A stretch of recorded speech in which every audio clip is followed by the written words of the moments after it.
suite des personnes qui ont fait leur intervention. On dit merci aux organisateurs de cette mini-conférence précédée de la projection du film de Sidiki Wakaba.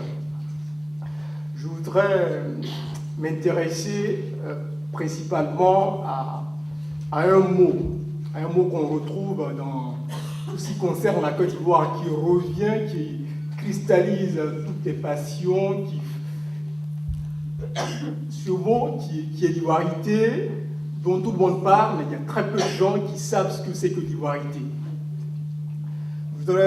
Pour parler de l'ivoirité, je ne ferai pas comme le professeur Nyamke Kofi, rentrer dans toutes les considérations purement universitaires du mot, mais situer ce mot dans son histoire. Et par rapport à cette histoire, j'identifierai deux périodes, c'est-à-dire 1990 et 1993. 1990, pourquoi? Parce que c'est à partir de cette date qu'on va avoir l'un des aspects de l'ivoirité émerger dans le champ politique ivoirien. En quoi a consisté cette émergence? Cette émergence a consisté en la volonté de distinguer les Ivoiriens des non-Ivoiriens. Comment cela s'est passé? Cette distinction s'est passée par l'introduction de la carte de séjour en Côte d'Ivoire. Il faut, pour comprendre l'émergence de cette première rupture, savoir que de 1960 jusqu'en 1990, 1960 c'est la date d'accès à l'indépendance de la Côte d'Ivoire, et donc 1990, c'est-à-dire 30 années après, pendant ces 30 années, en Côte d'Ivoire, la citoyenneté, elle était unitaire. Il n'y avait pas de distinction entre les Ivoiriens et les non-Ivoiriens. Tout le monde était citoyen et tout le monde était identifié par rapport à quoi? Par rapport au parti unique, le PDCI-RDA. Lors des contrôles de police, ce qu'on demandait à tous ceux qui étaient en Côte d'Ivoire, c'était le carte du parti. Donc le PDCI-RDA. Donc, il n'y avait pas d'Ivoiriens, il n'y avait pas d'étrangers, il n'y avait pas de Français. Et parallèlement à cela, cette citoyenneté unitaire était telle que tous ceux qui étaient en Côte d'Ivoire étaient électeurs, participaient à toutes les élections présidentielles, municipales, législatives.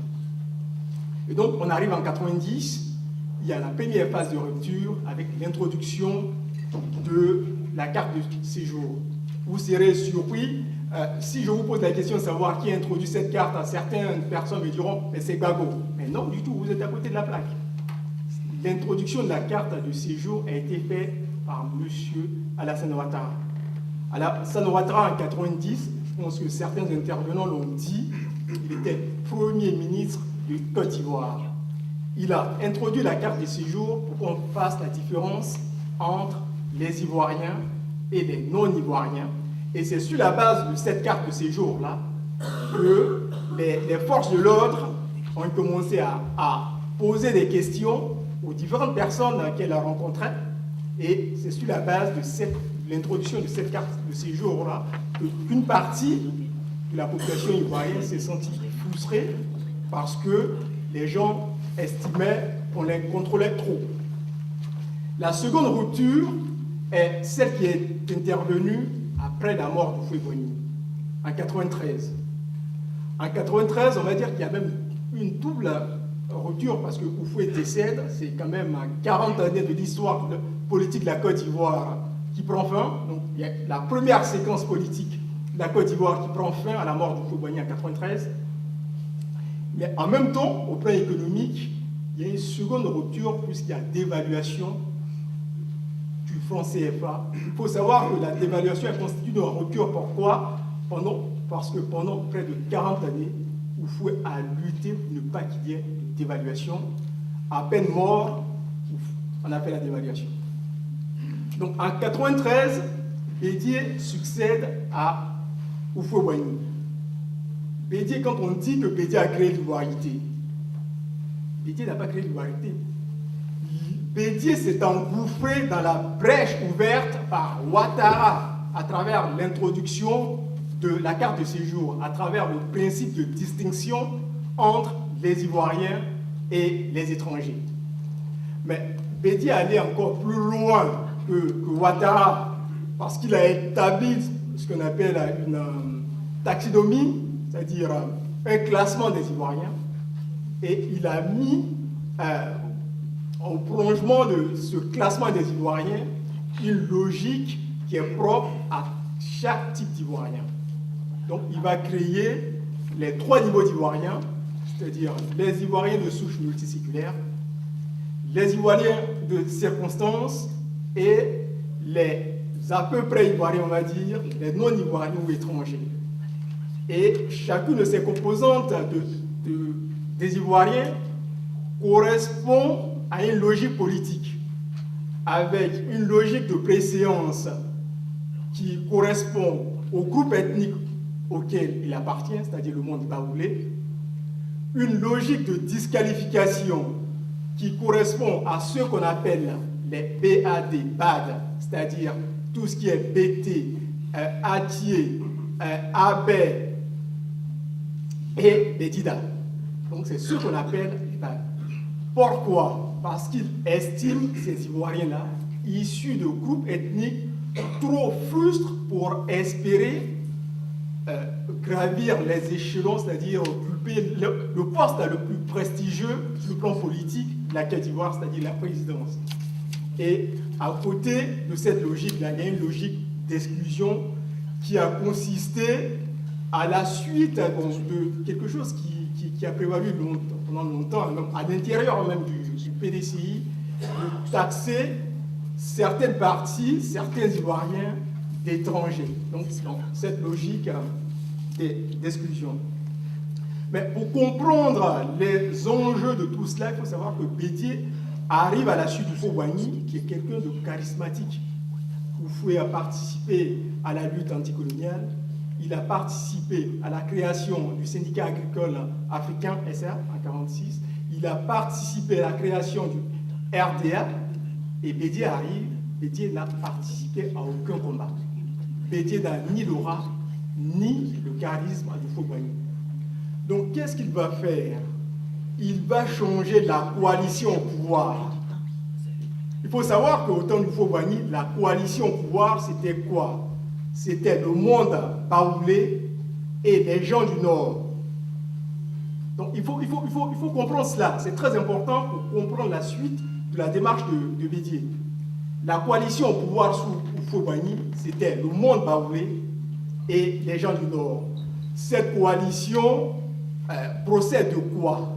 D'une alliance qui elle-même est ancienne, qui remonte à la création du syndicat agricole africain et du RDA, et qui remonte également aux premières élections législatives en Côte d'Ivoire, encore sous colonisation française, entre Houphouët-Boigny, qui est du centre, et le patriarche Gon Coulibaly, qui est un Sénoufo de Korogo, donc quelqu'un du Nord.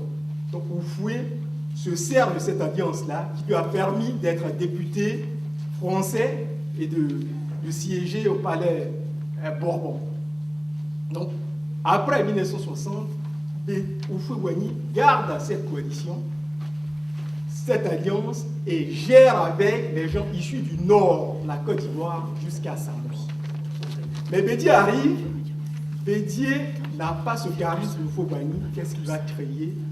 Il va créer une nouvelle coalition, une coalition à travers sa typologie pour maintenir le pouvoir dans le cercle fermé baoulé. Parce que Bédier, c'est un révisionniste, il va réécrire l'histoire de l'Afrique pour dire que les baoulés seraient d'origine égyptienne. Ce qui n'est pas vrai du tout. C'est vrai que dans Nation Nègre et Culture, Cheikh Anta Diop trouve qu'il y a des similitudes entre les traditions égyptiennes et les traditions du monde Ani. mais nulle part il ne fait cas du monde baoulé. Donc, Bédié dit que pour justifier son pouvoir à la suite du Kobani, qui est comme lui, issu du monde baoulé, que leur origine égyptienne justifierait l'emprise de ce monde baoulé sur la Côte d'Ivoire au niveau politique. Mais vous êtes d'accord avec moi que cette réécriture de l'histoire, cette réorganisation politique, ce changement de coalition politique va susciter, vous êtes d'accord avec moi, des frustrations.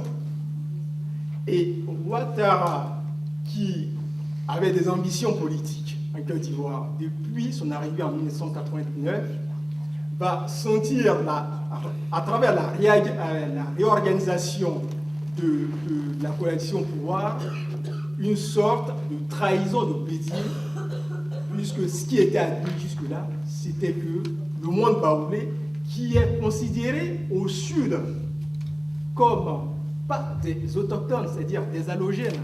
Moi, je me rappelle, bon, peut-être que pendant cette période, j'étais un peu petit, mais nos grands frères, quand on nous raconte l'histoire qu'ils ont vécu dans nos villages, c'est que pendant les premières années des indépendances, ceux qui travaillaient dans les plantations de nos parents au sud, c'était les baoulés. C'était les baoulés qui travaillaient dans les plantations avant que les Burkinabés ne prennent, ou bien les Maliens ne prennent la relève pour travailler dans les champs. Donc Bédié, il a besoin de justifier son accession au pouvoir. Donc il change la coalition au pouvoir et il maintient. Je vais vous donner un exemple. Bédié étant baoulé, le premier ministre d'Attend était un proche des baoulés.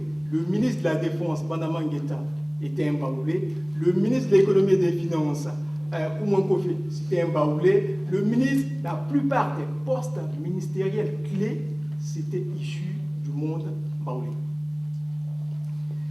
Donc, pour ne pas être long, je vais continuer pour dire que, contrairement à ce qui a pu être dit au niveau, parce qu'on utilise dans les médias français, il y a beaucoup de mots qui ressortent. On parle de dictateur, Gbagbo serait un dictateur, Terré dans son bunker. Je pense que vous avez pu voir à la suite des bombardements français qu'il ne s'agissait pas d'un bunker. Mais en même temps, les termes qu'on utilise au niveau des médias français, c'est à dessein. C'est-à-dire on veut justifier quelque chose, on veut, à la suite des pires dictateurs qu'il y a pu avoir dans le monde, que le monde ait connu, mettre Gbagbo sur le même pied d'égalité qu'un Hitler, un Franco, un Saddam Hussein, ou bien je ne sais pas ce que vous connaissez en termes de pure dictature. Mais je vais vous donner un contre-exemple pour dire quoi? Un dictateur ne confie pas des postes de responsabilité clés de l'État à des gens qui ne sont pas de son bord. Je vais vous donner quelques exemples. Le président du Conseil économique et social, M. Laurent Dona-Fologo, il est issu du PDC, il est du Nord. Je vais vous dire, le président de l'Assemblée nationale qu'on a vu tout à l'heure, Mamadou Koulibaly, il est du Nord, c'est un Sénoufo de Korogo. Il est président de l'Assemblée nationale.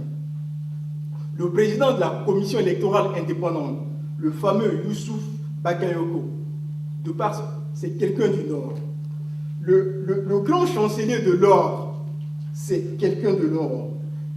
L'ex-premier ministre de Laurent Gbagbo, Soro Guillaume, aujourd'hui premier ministre de Ouattara, ministre de la Défense, c'est quelqu'un du Nord.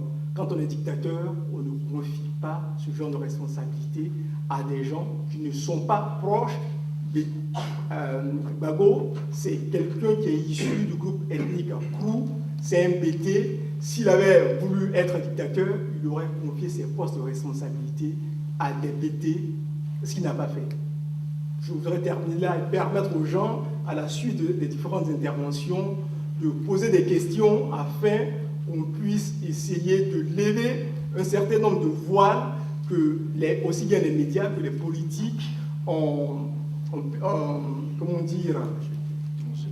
jeté sur la vérité pour tronquer justement cette vérité-là et réécrire l'histoire de la Côte d'Ivoire, réqualifier les faits à leur profit. Et voilà, je vous dis merci.